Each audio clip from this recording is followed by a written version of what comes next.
आज़ाद group द्वारा संचालित आज़ाद BPSC academy के ऑफिशियल यूट्यूब चैनल पर आप सभी का बहुत बहुत स्वागत है। ये व्यापक मंच बिहार लोक सेवा आयोग द्वारा आयोजित होने वाले बीपीएससी एग्ज़ाम तथा अन्य सभी एग्ज़ाम, इसके अतिरिक्त बिहार राज्य की सभी प्रतियोगी परीक्षाओं की तैयारी करने वाले सभी छात्रों के लिए समर्पित है। तो आप सभी इस मंच के साथ जुड़ करके अपनी व्यापक तैयारी कर सकते हैं।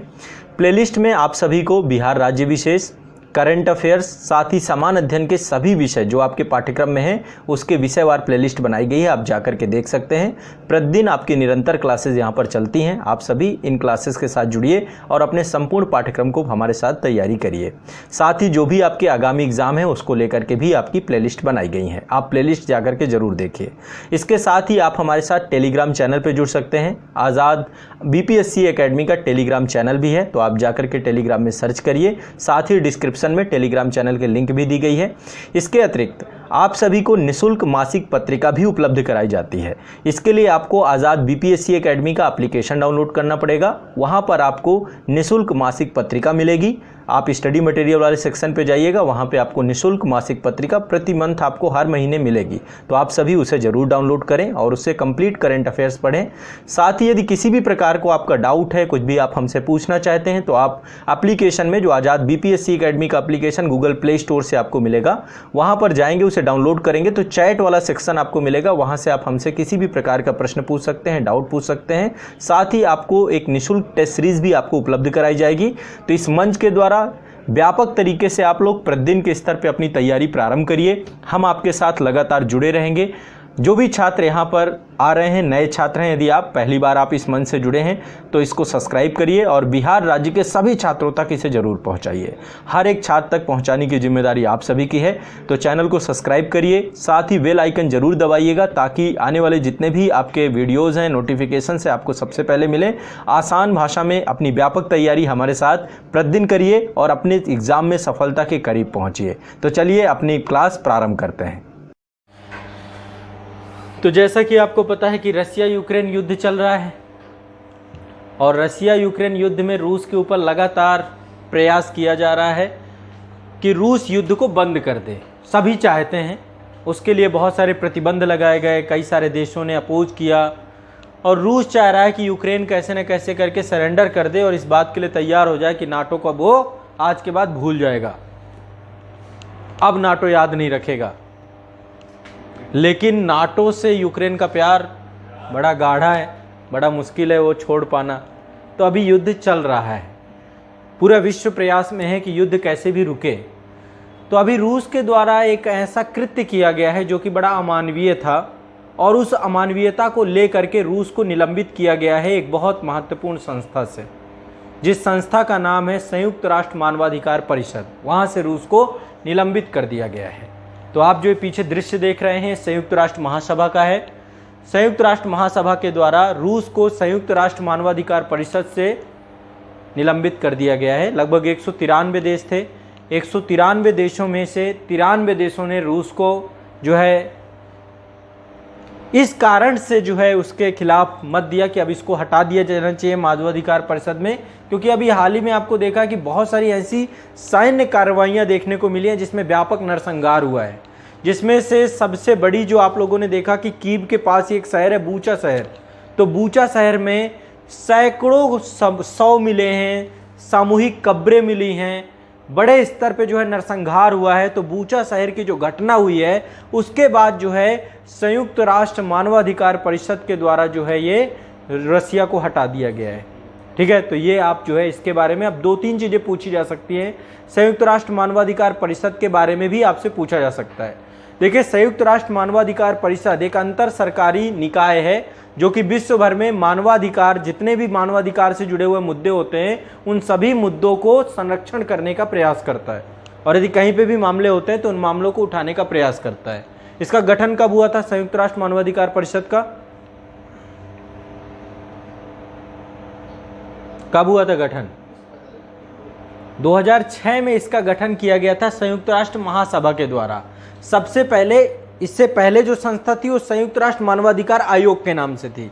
ठीक है, और अभी जो है संयुक्त राष्ट्र मानवाधिकार आयोग ही संयुक्त राष्ट्र मानवाधिकार परिषद में अब कन्वर्ट हो चुका है। तो ये एक आपका अंतर सरकारी निकाय है और इसका जो कार्यालय है, मुख्यालय है, कहाँ मुख्यालय इसका? जिनेवा में ही इसका मुख्यालय है। जिनेवा स्विट्जरलैंड में इसका मुख्यालय है। ठीक है, तो रसिया को अभी बाइकआउट कर दिया गया है, हटा दिया गया है, ध्यान रखिएगा।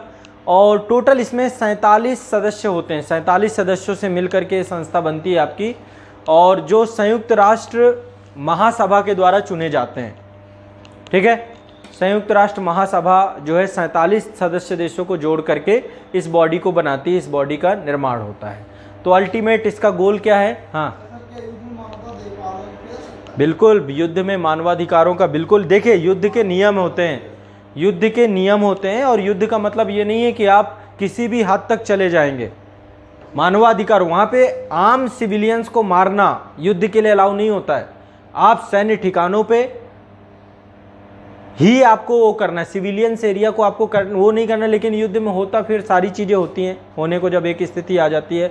अमेरिका जैसे देशों ने तो परमाणु बम तक छोड़ा था, है ना। तो मतलब ये प्रयास होता है कि आपको मानवाधिकारों को नहीं कभी भी ताक में रख देना है। ठीक है, तो युद्ध में जो रसिया ने तो युद्ध इसको स्वीकार ही नहीं किया ना। रसिया तो अभी भी कह रहा है कि हम एक विशेष अभियान चला रहे हैं, जो इंटरनल सिक्योरिटी की प्रॉब्लम के कारण है, हम पीस कीपिंग के लिए काम कर रहे हैं यूक्रेन में। वहाँ पे जो विद्रोही संगठन है उनकी समस्या के समाधान के लिए कर रहे हैं। अभी तक रसिया ने युद्ध करार नहीं दिया इस पूरे मैटर को। रसिया के हिसाब से ये युद्ध नहीं चल रहा है, ये विश्व के अन्य देशों के हिसाब से युद्ध चल रहा है। सबको भोला समझता है ना रूस, सबको लगता है सब भोले वाले लोग हैं, इनको नहीं। हाँ किसका? हाँ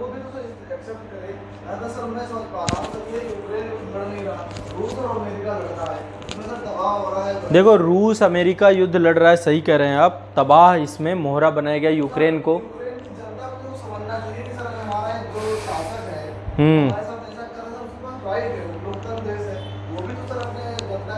देखो, जब आपातकालिक शक्तियां अभी लगी हुई हैं, अभी तो इमरजेंसी का टाइम चल रहा है, और ऐसे में जब तक सामान्य स्थिति नहीं हो जाती, वहाँ पे नागरिकों के कोई राइट्स थोड़ो ना इस समय।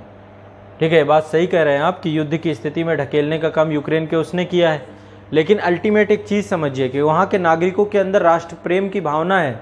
जब देश आ जाता है ना, तो सब कुछ फिर एक तरफ हो जाता है सबके। अब देखो, वहाँ के नागरिकों के दिमाग में बात बैठी हुई है कि रसिया ने इन्वेड किया, रसिया ने आक्रमण किया है, रसिया इस युद्ध के लिए जिम्मेदार है, और वो आज से नहीं इस चीज़ को झेल रहे। 2014 में क्रीमिया का मामला था, है ना, जब समझते ना कि देश के साथ ये हो रहा है कि लगातार ही आप दबा रहे हैं, तो उस ऐसी स्थिति में फिर एक एंटी रसिया माहौल बना हुआ यूक्रेन में, और ऐसे में वो मर जाएंगे लेकिन वो अपने देश का साथ देंगे, ये भी ध्यान रखिएगा।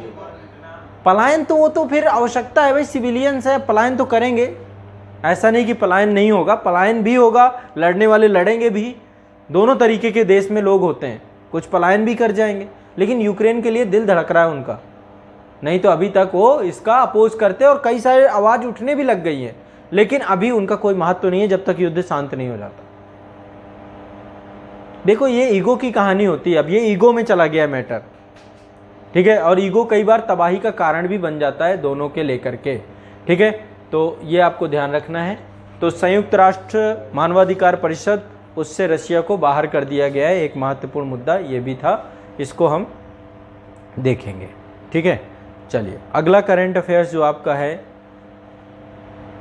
वो भी बहुत इम्पोर्टेंट है आपका, और ये करंट अफेयर्स है, जैसा कि आप जानते हैं कि हमारे देश के प्रधानमंत्री जी अभी नार्डिक देशों के शिखर सम्मेलन में सम्मिलित हुए थे। दूसरा नार्डिक शिखर सम्मेलन अभी हुआ था। क्या हुआ था अभी? दूसरा नार्डिक शिखर सम्मेलन। क्या है दूसरा नार्डिक शिखर सम्मेलन, कहाँ पे हुआ था, ये सारी चीज़ें आपको पता होंगी। देखिए, पहला नार्डिक शिखर सम्मेलन जो था, इसके पहले जो है, अब ये मेन अल्टीमेट गोल क्या है कि हम भी चाहते हैं कि जो है किसी तरीके से भारत जो है इन नार्डिक देशों के साथ संबंधों को बना सके, और आर्कटिक वृत्त क्षेत्र के साथ साथ भारत की विभिन्न समस्याओं के समाधान में हम काम कर सकें। तो यहाँ पे 2-3 चीज़ समझना है। यहाँ पे थोड़ा सा मैं ज्योग्राफी व्यू पॉइंट से इस पूरे करंट अफेयर्स को लूँगा। दूसरा नार्डिक शिखर सम्मेलन में सबसे पहली बात आती है नार्डिक देश। नार्डिक देश से पहले बात आती है स्कैंडिनेवियाई देश, कि स्कैंडिनेवियाई देश कौन कौन से हैं। तो पहले तो आपको ये 3 याद कर लेने हैं यहाँ पे, ये स्कैंडिनेवियाई देश हैं। ये 3 याद कर लेने हैं, ये 3 स्कैंडिनेवियाई देश हैं। स्कैंडिनेविया, इसको स्कैंडिनेविया वो बोलते हैं, प्रायद्वीप बोलते हैं, स्कैंडिनेविया प्रायद्वीप। तो 3 देश आते हैं इसमें, नॉर्वे, स्वीडन, डेनमार्क। ठीक है।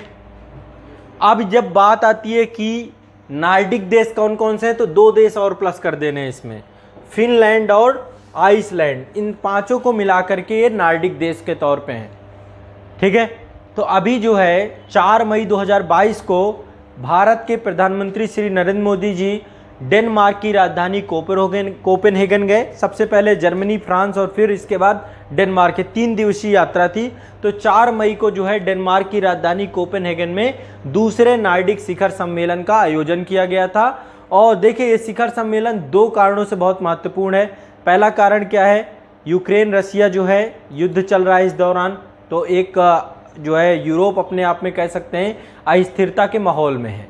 इससे पहले 2018 में स्टॉकहोम में जो है पहला नॉर्डिक शिखर सम्मेलन का आयोजन हुआ था। तो पहले 2018 में हुआ था, इसके बाद जो है ये 2000। तो भारत नॉर्डिक देशों के बीच में प्रगति को लेकर के समीक्षा की गई और साथ में भारत के प्रधानमंत्री नरेंद्र मोदी जी के द्वारा जो नॉर्डिक देश हैं, नॉर्डिक कंपनियों को ये कहा गया कि भारत की सागरमाला परियोजना और इसके साथ ब्लू इकोनॉमी मतलब जो आपका समुद्री क्षेत्र है भारत का, उसमें निवेश करने के लिए आमंत्रित किया कि आप आइए हमारे बंदरगाहों और हमारे इंफ्रास्ट्रक्चर के साथ जुड़िए। साथ में भारत आर्कटिक क्षेत्र में चूंकि रुचि ले रहा है, आर्कटिक वृत्त में चूंकि बहुत सारे संसाधन है और आने वाले समय में जलवायु परिवर्तन अनुसंधान जैसे कार्यों के लिए क्षेत्र बहुत इंपॉर्टेंट है, तो ऐसे में आर्कटिक क्षेत्र में नॉर्डिक देश और भारत की साझेदारी पे चर्चा की गई।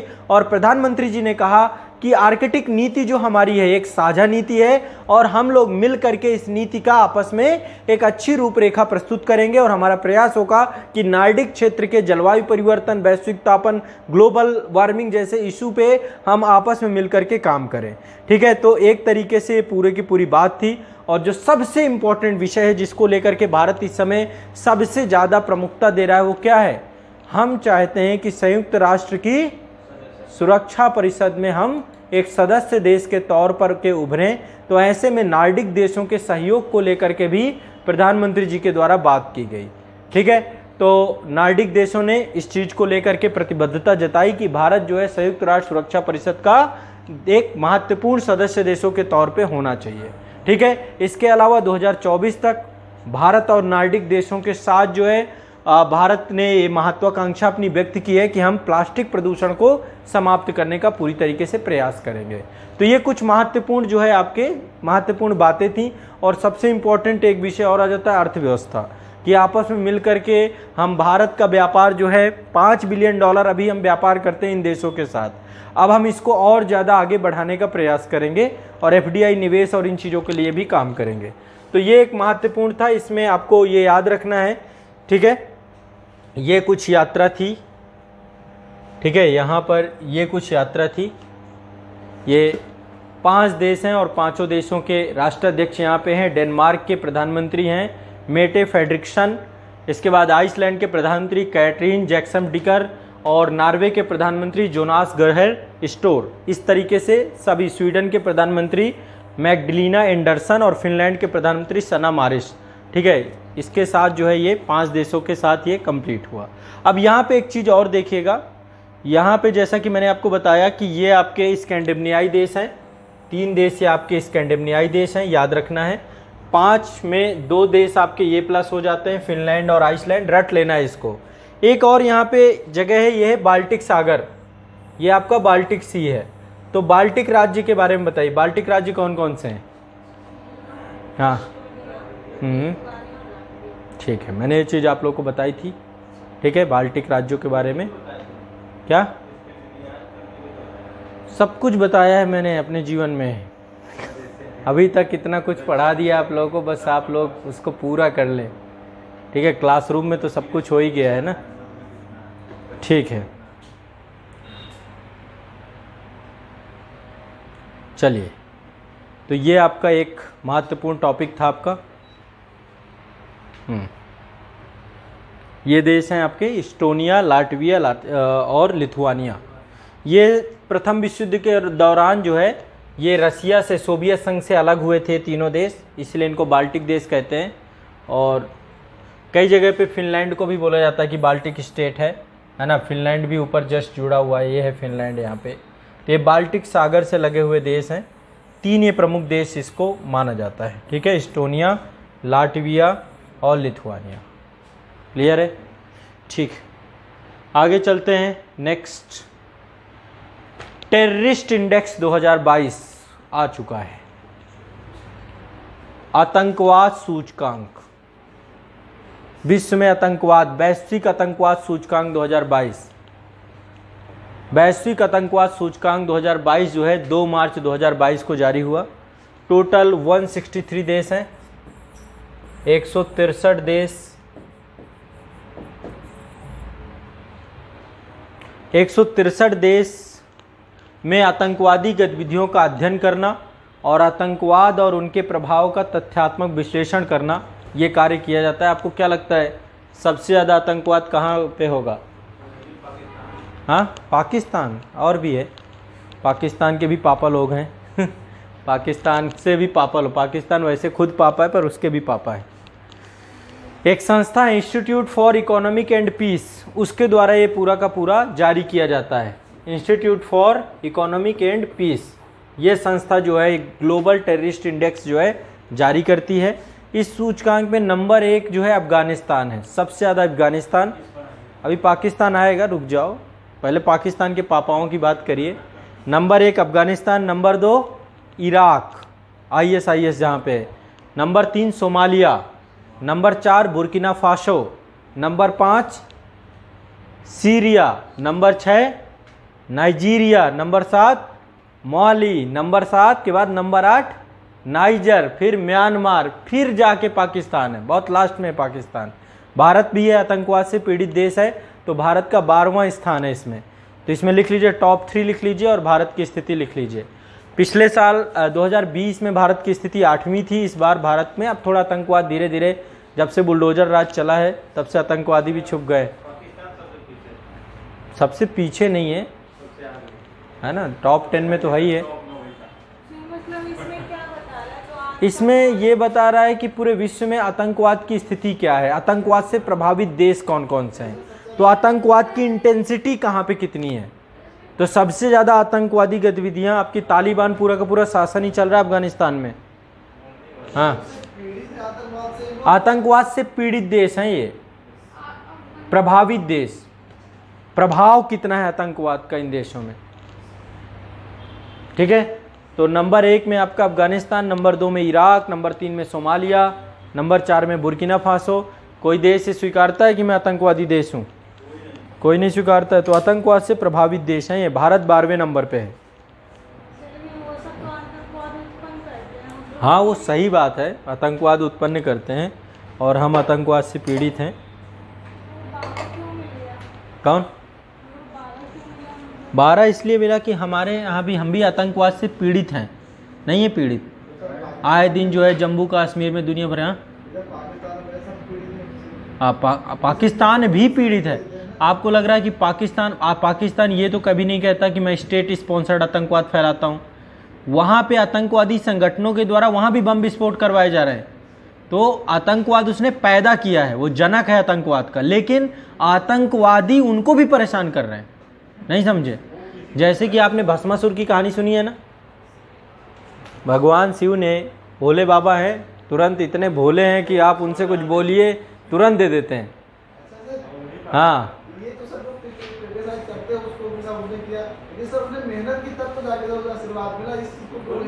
अच्छा, भस्मासुर की बात कर रहे हैं क्या?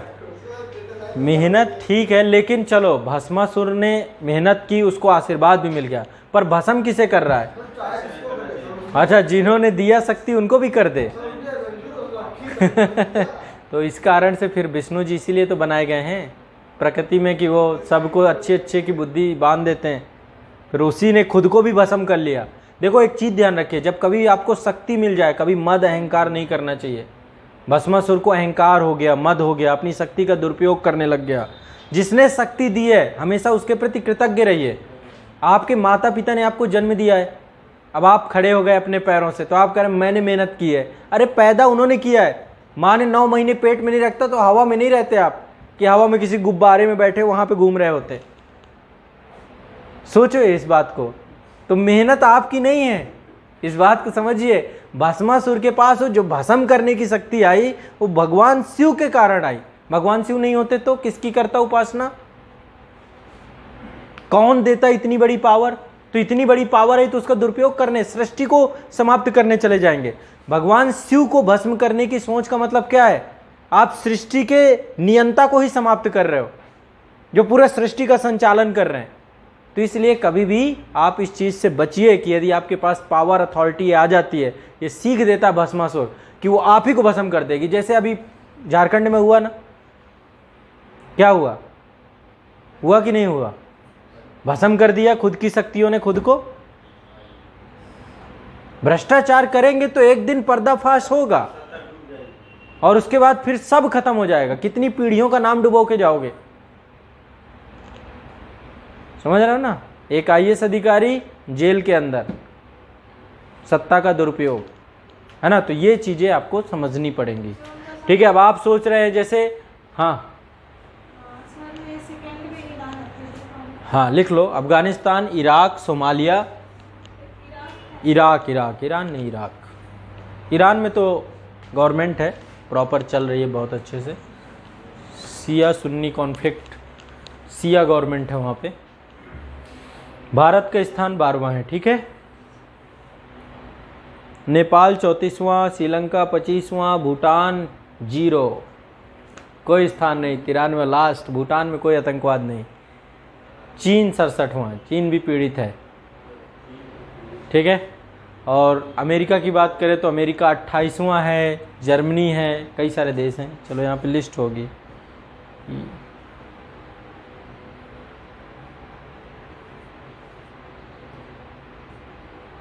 नहीं, ये दूसरा कोई इंडेक्स है। ये कौन सा इंडेक्स है? एक इंडेक्स ये है, किसके पास कितना हथियार है। विश्व में सबसे ज़्यादा हथियार, ग्लोबल फायर पावर इंडेक्स 2022, लिख लो। रूस के पास सबसे ज़्यादा नहीं है, रूस दूसरे नंबर पे है। डाल लो global fire power index, global fire power index 2022। ठीक है, तो नंबर एक ही है, एक ही रह सकता है यहाँ पे। ठीक है, 5 देश टॉप 5 में। नंबर 1 अमेरिका, नंबर 2 हम भी हैं कहीं ना कहीं पे टॉप 5 में, हम भी ना, हमारा नाम भी आता है। ये है देख, top 5 country. Number 1 America, number 2 Russia, number 3 China, number 4 Bharat.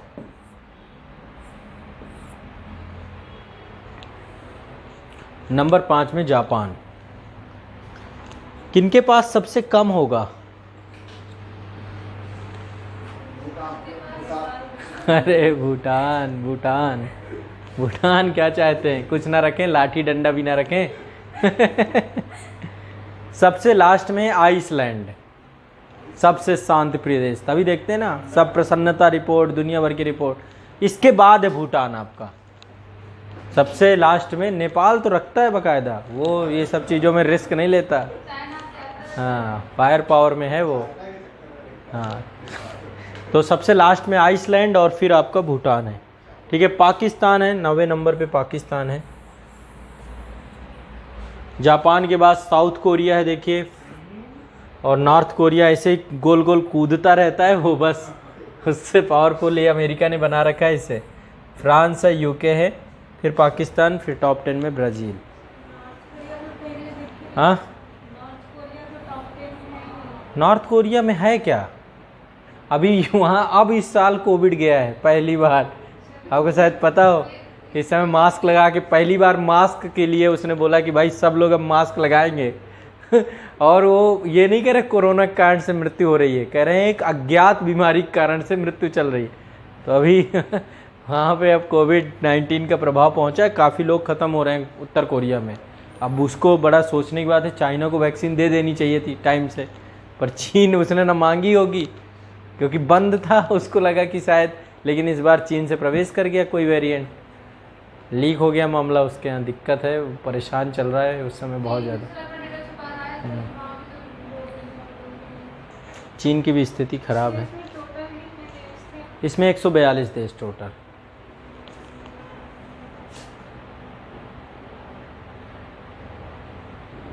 ठीक है, नेक्स्ट ये है फायर इंडेक्स। ठीक है, ये नेपाल देखो 119वां स्थान है नेपाल का, भूटान 141वां, 142वें में आपका आइसलैंड है। नेक्स्ट है आपका बौद्धिक संपदा इंटेलेक्चुअल प्रॉपर्टी राइट इंडेक्स आ गया 2022 का, अंतर्राष्ट्रीय बौद्धिक संपदा सूचकांक 2022। ये आपका निकालता कौन है? यूएस चैम्बर ऑफ कॉमर्स के द्वारा प्रकाशित किया जाता है। यूएस चैम्बर ऑफ कॉमर्स, इसका एक सेंटर है जिसका नाम है ग्लोबल इनोवेशन पॉलिसी सेंटर, उसके द्वारा ये निकाला जाता है। ये 23 फरवरी 2022 को जारी किया गया। टोटल 55 देश थे, इसमें केवल 55 देश थे इस सूचकांक में, और भारत की स्थिति 43वीं है, 43। 2020 में हमारी स्थिति अच्छी थी, 2021 में, पिछले साल हम 40वें स्थान पे थे, इस बार 43वें में चले गए। ठीक है, 55 देशों में। तो इंटेलेक्चुअल प्रॉपर्टी राइट का वैसे भी आपको पता, अपने देश में बट्टा लगा हुआ है। टॉप 5 कंट्री कहाँ है जहाँ पे इंटेलेक्चुअल प्रॉपर्टी राइट सबसे ज़्यादा है? पहला है अमेरिका, दूसरे नंबर पे यूके, तीसरे नंबर पे जर्मनी। टॉप 3 लिख लीजिएगा। भारत की स्थिति बहुत बुरी है, 43वीं। हमारे यहाँ तुरंत जो है पायरेट हो जाती हैं चीज़ें, है ना। अभी आई, फिर पता चला डुप्लीकेट घूम रही है, हर चीज़ में पायरेसी है। तो इंटेलेक्चुअल प्रॉपर्टी राइट है ही नहीं अपने देश में। ये क्या हुआ? ये इमेज आगे की इसमें आ नहीं रही।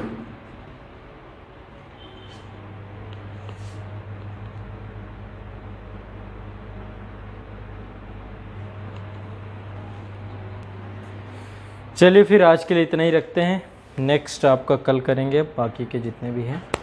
ठीक है, और कोयला मंत्रालय के द्वारा भी डेटा जारी किया गया है।